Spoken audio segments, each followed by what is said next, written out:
نو زه خو رښتیا خبره دا ده چې کوم خلک شهیدان شوي دي هغه لاړل بندیانه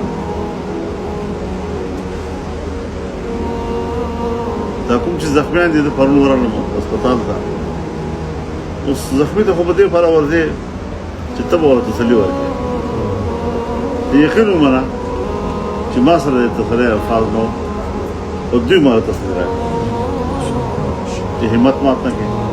خفه نه شو په موږ باندې بلکل تکړه یو